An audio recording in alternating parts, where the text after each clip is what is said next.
L'émission L'Entretien vous est présentée grâce à notre sponsor Amana Assurance. La protection du capital humain choisie par les entreprises leaders algériennes. www.amana.dz.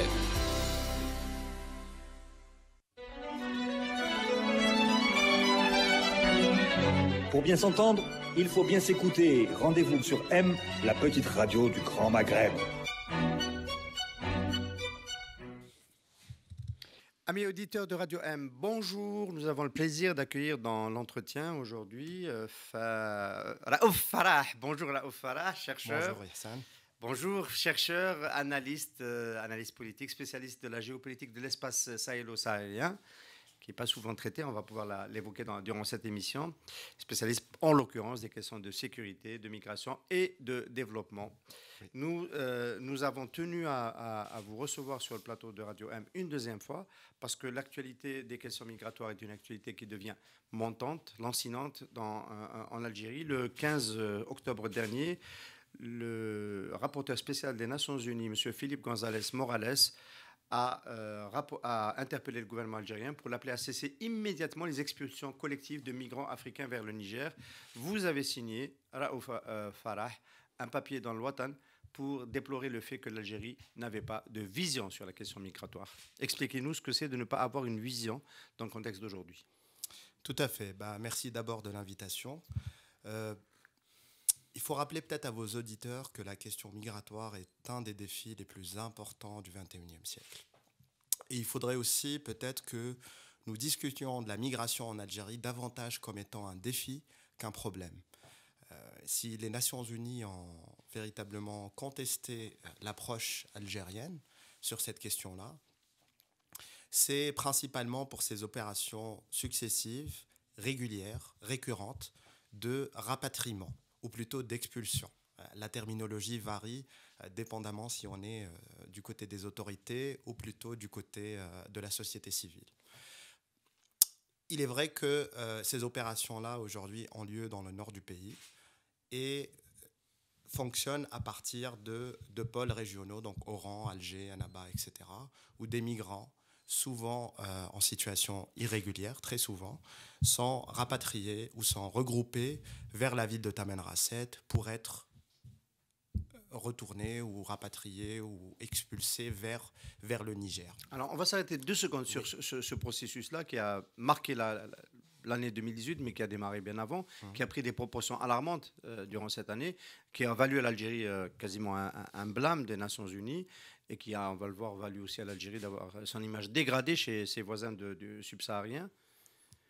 Est-ce qu'il y a un conflit entre 2 approches ? Le droit algérien qui permet d'expulser les irréguliers, entre guillemets, et le droit international qui interdit les expulsions collectives. Est-ce que sur le plan législatif, du droit, de la loi, est-ce qu'on est en conflit avec des textes qu'on aurait pu signer à l'international ? Oui, le cadre légal est extrêmement important.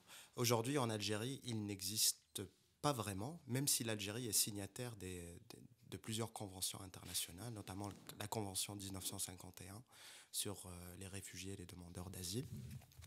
Donc, c'est l'une des revendications principales qui a été formulée par des groupes, notamment Plateforme Migration.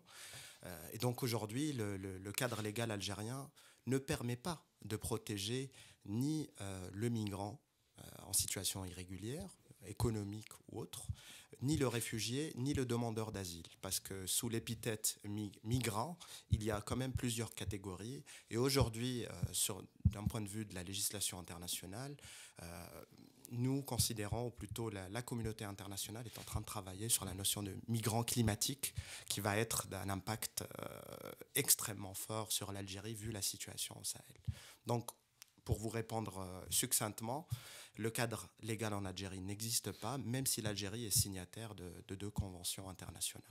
Alors, vous dites dans votre papier, c'est un défi, c'est pas un risque, c'est traité uniquement comme un risque. C'est l'approche de la question des migrants est une approche sécuritaire, d'ailleurs prise en charge par le ministère de l'Intérieur et pas par le gouvernement dans sa globalité, ni par le ministère des Affaires étrangères. Vous situez à combien le nombre de migrants irréguliers en Algérie ? Vous citez les chiffres de l'OIM, vous leur prêtez du crédit ? Oui, je pense qu'ils sont tout à fait valables. L'OIM parle de 75 000 à peu près migrants en situation irrégulière en Algérie.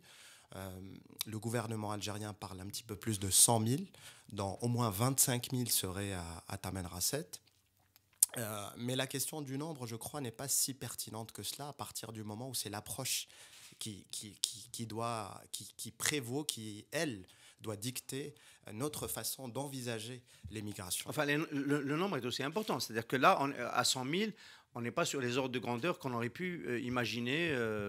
Même si on était dans le cas libyen, 500 000, 600 000 migrants. C'est bien de le rappeler. Oui, c'est c'est des chiffres qui sont relativement faibles. C'est ce que je voulais entendre. Voilà, l'exemple du Liban, par exemple, ou de la Turquie, qui accueille des millions de réfugiés ou de migrants syriens, est très parlant. Donc nous, en Algérie, on parle de 100 000, même s'il n'existe pas, encore une fois, et c'est l'une des revendications du bureau de l'OIM, d'avoir un track record, d'avoir des données qui compilent l'information sur surtout la distribution des populations migrantes ici en Algérie. Alors là, Ofara, vous dites ce qui est important au-delà du chiffre, c'est l'approche. Alors dans l'approche, il y a quelque chose qui a changé ces dernières années. Et il y a peut-être un ratio, encore une fois dans votre article, que vous rapportez qui peut être significatif de ce changement de regard sur la migration, c'est la part des Africains, des subsahariens qui viennent en Algérie et qui souhaitent y rester un moment, qui souhaitent y travailler et y rester un moment. C'est une part qui est montée. Je crois que c'est 40% des gens qui sont ici. Oui, de toute façon, c'est une réalité qui existe depuis bien longtemps dans le sud algérien. Vous savez, la ville de Tamanrasset est davantage connectée à l'écosystème sahélo-saharien à travers une chaîne de villes comme par exemple Rat en Libye, Obari, Timbuktu, Gao, Kidal ou Arlit au Niger. Donc Tamanrasset fait partie de cet écosystème-là et donc les échanges et la mobilité humaine et la circulation des migrants ont toujours été une réalité qui a existé. Aujourd'hui, bien sûr, ça a beaucoup augmenté dû à la situation sécuritaire au Sahel. Mais il faudrait aussi démystifier, ou plutôt ne pas être dans le mythe du phénomène nouveau.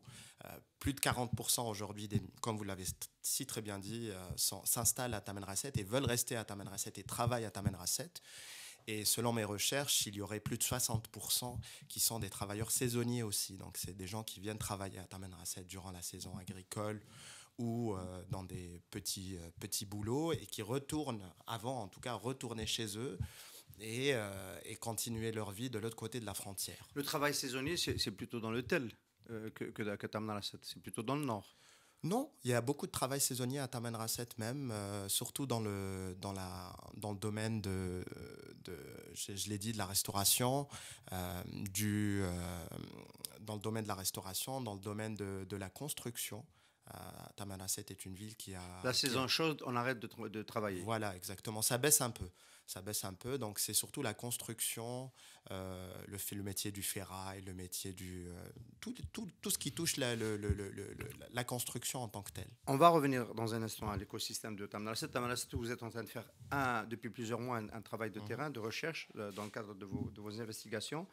Mais auparavant, je voulais rester sur cette idée de l'évolution de la relation aux migrants. L'Algérie est en train de devenir une terre d'accueil. Alors les autorités, on n'a pas le sentiment qu'il n'y a pas d'études, il n'y a pas une recherche, il n'y a pas une projection pour comprendre que l'Algérie est en train de devenir un pays d'accueil, quoi, pour les immigrants. Je pense que c'est une réalité, comme je l'ai dit et je le répète, qui a existé depuis des décennies. Aujourd'hui, avec la situation sécuritaire au Sahel, avec...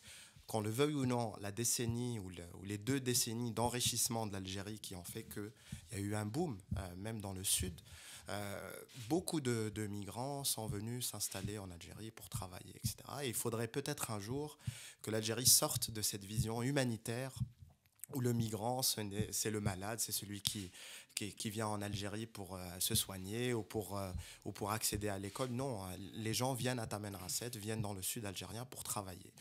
Alors, pour répondre à votre question sur l'approche et est-ce qu'il y a des études là-dessus? Je pense qu'il y a un vrai problème en Algérie et ça touche à peu près tous les domaines. C'est le peu de connexion, le peu de pont entre le monde académique, le monde de la recherche et les décideurs politiques.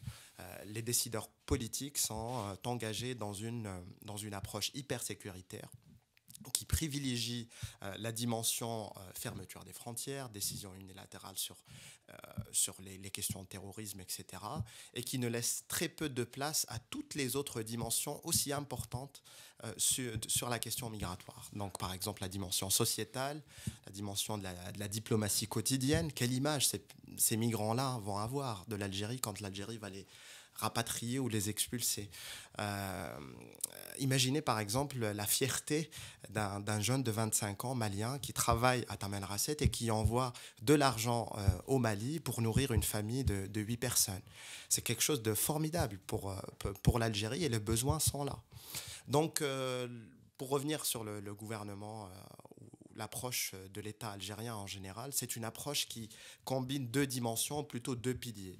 C'est d'un côté le pilier humanitaire pour dire voilà, nous soutenons ces migrants-là, nous leur offrons des soins, nous les accompagnons jusqu'au bout dans des transports décents, etc. Et de l'autre côté, c'est de dire nous fermons la frontière et nous faisons attention à tout ce qui passe. Mais le problème avec ces deux approches-là, c'est que l'Algérie n'en gagne rien du tout. C'est une vision qui n'est pas du tout stratégique, dans le sens où elle n'est pas porteuse de projet, elle ne porte pas des bénéfices réels, mis à part un contrôle beaucoup plus sévère des frontières. Alors, on a bien compris qu'il n'y avait pas cette vision qui permettait, d'un point de vue prospectif, de se préparer à devenir un pays d'accueil et de construire un partenariat solide avec les populations des pays subsahariens. Mais une fois que les préjudices sont là, est-ce qu'il y a une inflexion de la politique public vis-à-vis des migrants? Les préjudices, c'est cette interpellation que j'ai citée en début d'émission du rapporteur sur les questions des droits de l'homme des Nations Unies. C'est par exemple au mois de mars le rassemblement qu'il y a eu devant l'ambassade algérienne à Bamako en hostilité, en réaction aux expulsions massives de citoyens maliens à partir de l'Algérie. Est-ce que lorsque de tels événements qui portent préjudice à l'Algérie arrivent, est-ce qu'on peut sentir une inflexion dans la politique publique? Par exemple, est-ce qu'on a arrêté de faire des expulsions massives aux frontières? Non, je n'ai pas l'impression qu'il y ait d'inflexion quelconque dans l'attitude du gouvernement algérien, parce que l'approche, elle est claire. L'approche est une approche hyper sécuritaire de lutte contre le terrorisme et la criminalité organisée aux frontières. Vous rappelez dans un de vos papiers, et je crois que c'est encore le même, ouais, que l'ex-DGSN, M. Hamel, a affirmé en juillet 2017, concernant le trafic et les grands trafics, il a dit il y a des délits que commettent les migrants, mais nous ne connaissons pas à la DGSN quoi que ce soit de grave qui se soit passé avec les migrants et surtout pas de grands trafics. Tout à fait. C'est le patron de la sécurité qui l'a dit. Tout à fait, oui. Donc c'est quelque chose qui est quand même relativement monté. Tout à fait. Je crois que c'était en réponse à une sortie du Premier ministre. Tout à fait. Yahya qui avait stigmatisé les populations. Voilà. Je pense que s'il fallait situer la question migratoire sur le temps politique, il y a quand même une petite inflexion dans l'approche entre le gouvernement ou Yahya et ceux qui le précédaient. Dans le temps du Premier ministre Sellal, on était dans une approche qui était... plus permissive? Oui, plus permissive et beaucoup plus axée sur le développement des régions du Sud. Monsieur Sellal a notamment promis plusieurs fois la construction de ports secs, le développement d'opportunités de travail. Et à un moment donné, on a même parlé d'une possibilité de régulariser certaines composantes des populations migrantes installées en Algérie pour pouvoir obtenir des visas d'accueil de résidence. Alors, nos amis auditeurs marocains sont nombreux sur les réseaux sociaux de Radio M à réagir et souvent ils n'aiment pas qu'on fasse les comparatifs avec le Maroc. Des fois, c'est d'ailleurs à l'avantage du Maroc. Sur cette question, peut-être que c'est aussi à l'avantage du Maroc. Que font nos voisins sur la législation du permis de travail pour les migrants et en règle générale pour les migrants irréguliers? La situation au Maroc est extrêmement complexe. Le Maroc a développé une vraie stratégie sur la politique migratoire qui est directement en lien avec la stratégie et la diplomatie mise en place marocaine envers l'Afrique de l'Ouest et l'Afrique en général. Donc la question migratoire est un élément essentiel de leur stratégie nationale de développement et de conquête, entre guillemets, des marchés africains. Donc le Maroc a notamment régularisé par deux vagues de suite des migrants installés au Maroc, mais en même temps, et c'est malheureux de le dire, aujourd'hui, ça fait plusieurs mois que de nouvelles violences ont eu lieu et des raids réguliers contre les migrants. Et je pense que c'est dû à une pression très très forte imposée par l'Union européenne sur quelque chose dont on n'a pas encore parlé, qui est le changement des routes migratoires. Si vous me permettez, je peux en parler vite fait. Ça repasse de l'Est à l'Ouest ? Tout à fait. En Afrique, ou en tout cas en Afrique du Nord, il y a 3 routes migratoires principales qui permettent d'aller vers les côtes européennes. Donc il y a la route de l'Est qui passe par l'Érythrée, le Soudan, l'Égypte et qui monte vers la Grèce notamment. Et qui reste continentale tout le temps, presque. Oui. Non, il y a une partie maritime. Oui. Ouais. Il y a la route centrale qui est la plus connue, la route libyenne, donc qui va d'Agadez, Arlit, Sabha en montant jusqu'au nord-ouest de la Libye, Sabratha, Zouara, vers Lampedusa. Et il y a la route ouest qui passe toujours par le Sahel et qui remonte vers le nord du Maroc et un peu l'ouest de l'Algérie. Et aujourd'hui, depuis 2016, il y a eu une baisse drastique des flux migratoires sur la route centrale. Nous n'avons pas assez de temps pour l'expliquer ici, mais en tout cas, c'est dû à l'évolution de l'écosystème libyen qui a réussi à construire une espèce de police financée par le gouvernement d'union nationale, qui est elle-même financée par l'Union européenne, pour bloquer d'une manière drastique ces flux-là, mais aussi des milices qui contrôlent au niveau de la frontière sud libyenne, notamment Sokor Sahara, etc. Donc aujourd'hui, la réalité est que pour la première fois depuis bien longtemps, en 2018, la route de l'Ouest, la route qui passe par le Maroc, est devenue la route la plus utilisée pour accéder aux côtes européennes. Et ça a été très très mal perçu et très mal ressenti du côté européen. Et aujourd'hui, l'Union européenne n'a presque plus de limites en termes de pression sur le Maroc. Donc ça, c'est pour expliquer les dernières violences utilisées par le gouvernement marocain contre les migrants. Mais auparavant, en 2014-2017, il y a eu des vagues de légalisation. Tout à fait, des vagues de légalisation. Qui étaient possibles parce qu'il y avait un cadre légal qui le permettait. Un cadre légal, mais surtout une vision. Alors le cadre légal, est-ce qu'il est en préparatif en Algérie ? Parce qu'on a entendu dire qu'il y avait une loi sur l'asile et une loi sur l'intégration qui était en gestation, on va dire. On entend dire qu'il y a une loi qui est en train d'être préparée. Je n'ai pas plus d'informations là-dessus. Alors, au Farah, est-ce qu'on a une connaissance plus fine des domaines de l'emploi où l'activité économique algérienne a besoin de l'appoint de la main-d'œuvre subsaharienne et de la ressource humaine subsaharienne, pour ne pas rester sur une catégorie il n'y a pas vraiment d'études sur cette question-là. On dit l'agriculture saharienne, l'agriculture des hauts plateaux, on dit le bâtiment, quelques métiers de service. Et aussi les petits métiers de café, de restauration dans le sud, énormément. Mais il n'y a pas vraiment d'études en tant que telles faites en tout cas pas à ma connaissance. Le CREAD a publié deux volumes sur les questions migratoires qui n'abordaient pas ces questions-là. Le monde journalistique travaille davantage sur les questions de droit et d'accès aux soins, santé, etc. Et nous, les chercheurs, on est davantage sur les questions de mobilité et de circulation. Donc, mais par expérience, ou en tout cas par l'empirie du terrain, on peut constater que c'est les domaines qu'on a mentionnés. Donc surtout la construction, le BTP, mais aussi les petits boulots quotidiens dans la restauration, dans les cafés et l'agriculture. Beaucoup. Est-ce qu'on peut dire qu'il y a une compétition avec la main-d'œuvre algérienne ? Je ne le crois pas. C'est pas un ressenti. C'est pas mon ressenti de mon expérience à Tamanrasset, où la compétition, elle se situe plutôt au niveau de l'habitat.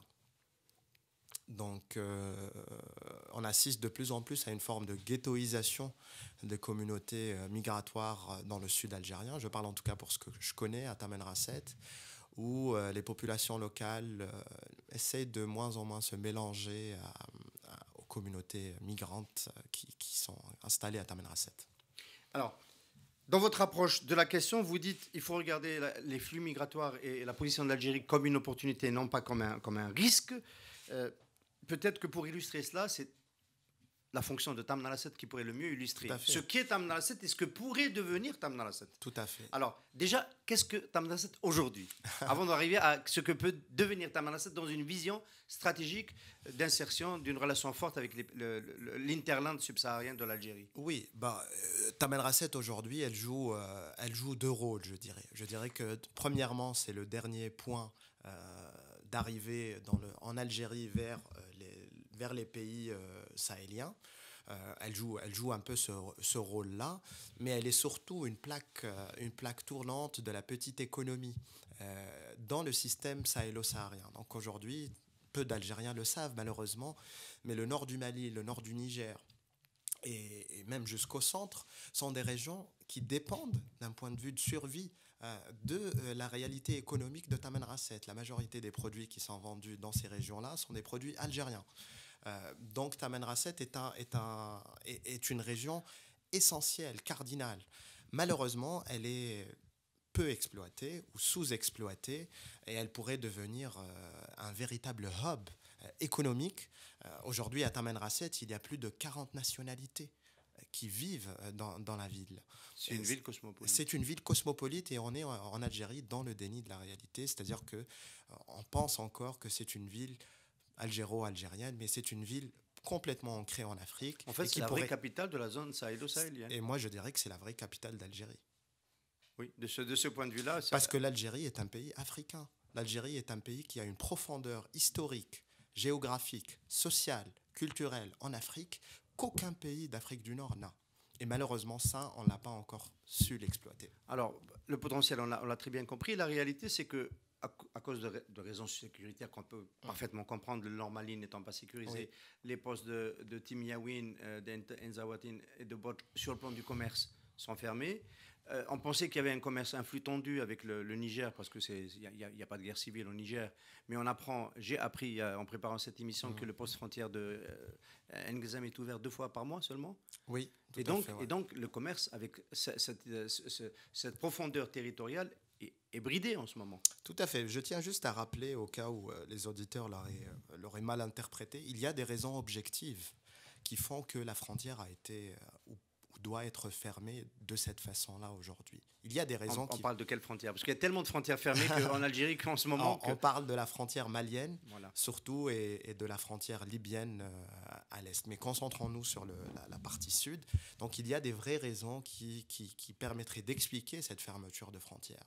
Mais c'est à l'Algérie, c'est aux autorités de trouver des solutions innovantes, complexes, pour réfléchir à comment développer les régions du Sud, mais aussi fructifier tous ces investissements qui ont eu lieu dans le Sud, en ouvrant les frontières, ou en tout cas en réfléchissant à un autre mode opératoire. Prenons l'exemple déjà du commerce avec le Niger, qui peut être la voie pour aller vers le Nigeria, et à travers Zinder et Kano. Et de la transsaharienne. Voilà, c'est l'axe de la transsaharienne. D'ailleurs, c'est l'axe de la transsaharienne. Ouais. Aujourd'hui, pourquoi il y a 2 ouvertures 2 jours par mois, c'est seulement pour la marchandise? Quand on parle aux transporteurs, aux businessmen qui sont à Tamna Lasset et dans le Sud en général, les gens n'attendent que cela. N'attendent que la frontière soit ouverte de nouveau. Mais malheureusement, l'État algérien a décidé d'ouvrir la frontière 2 fois par mois pour une liste de commerçants bien déterminée, pour une liste de produits extrêmement bien ciblés. Et aujourd'hui, c'est un vrai défi pour eux. Et le comble, c'est que nous pensons par cela que nous réussissons à contrer l'économie informelle et la contrebande, mais au contraire, cette approche hyper sécuritaire, encore une fois, tend à accélérer ou à augmenter le trafic transfrontalier et à faire rentrer en Algérie des produits qui pourraient mettre en péril la sécurité nationale.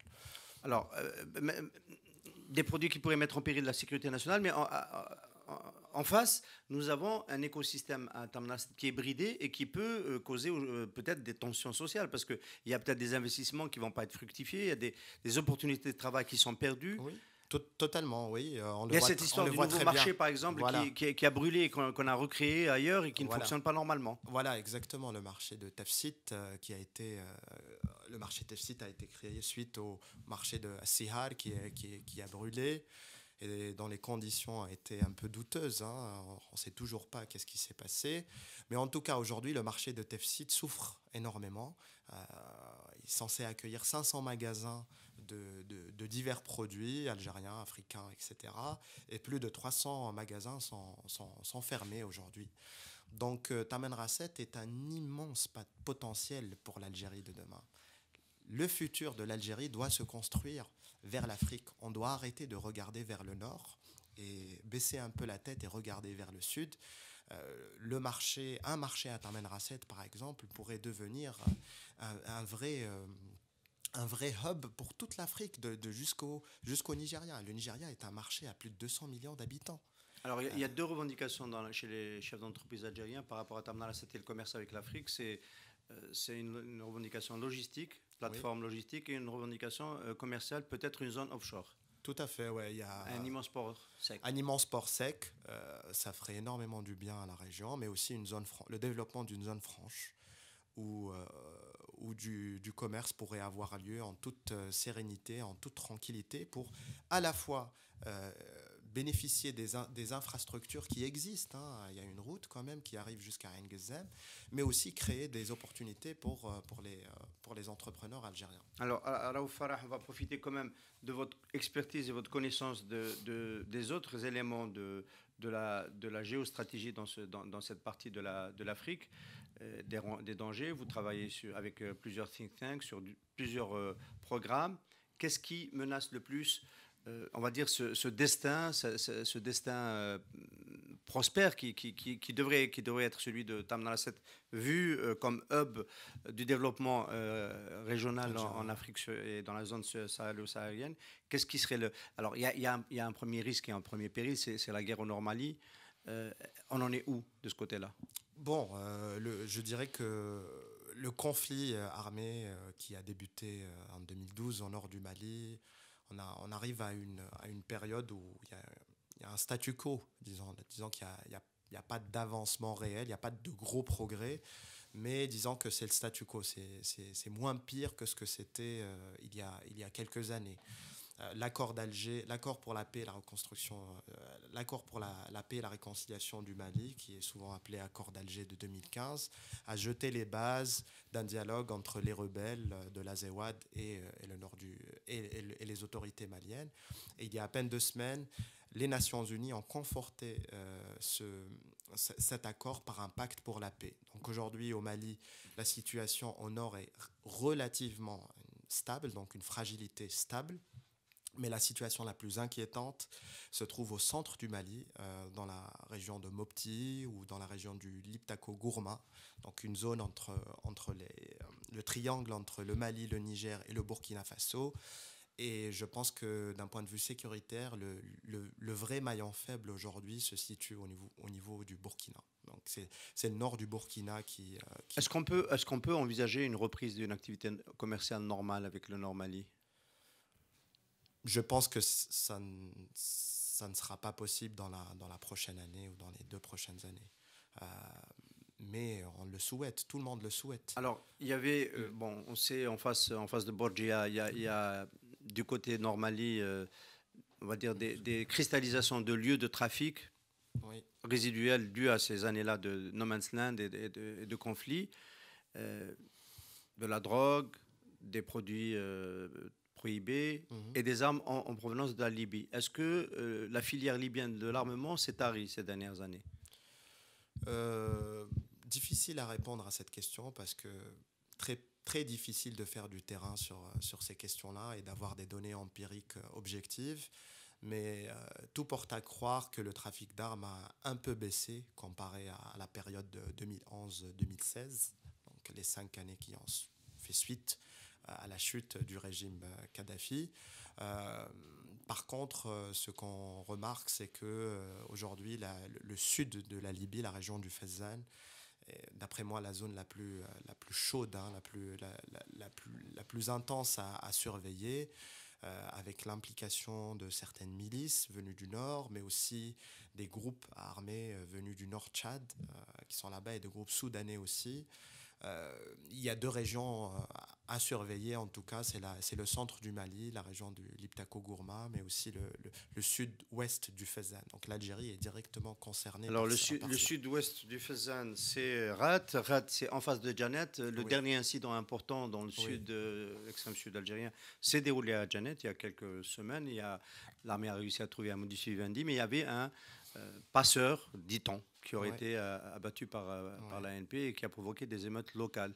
Est-ce que c'est un risque qu'il faut intégrer aussi dans le développement de la situation dans les années qui viennent, c'est-à-dire cette économie parallèle qui, faute de tourisme prospère, faute de commerce ouvert, faute de frontières qui fonctionnent, etc., va vivre dans la marge et va être en conflit avec l'État?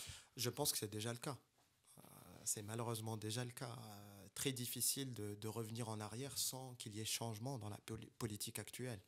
La majorité des jeunes de la région n'ont pas d'opportunités économiques, sociales, etc. Et donc, ils vivent malheureusement à contre-cœur des aléas de l'économie informelle. Donc, d'un côté, ça les met en danger parce qu'ils peuvent être en lien direct avec des groupes terroristes, extrémistes, des groupes armés ou même de la criminalité organisée.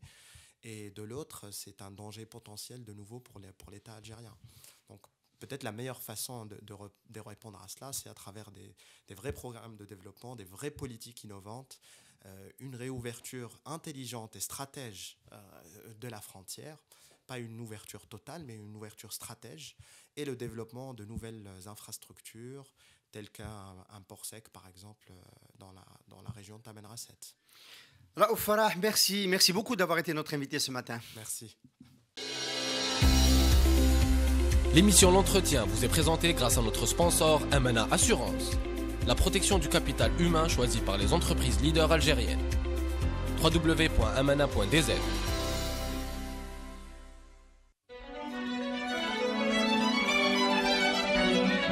Pour bien s'entendre, il faut bien s'écouter. Rendez-vous sur M, la petite radio du Grand Maghreb.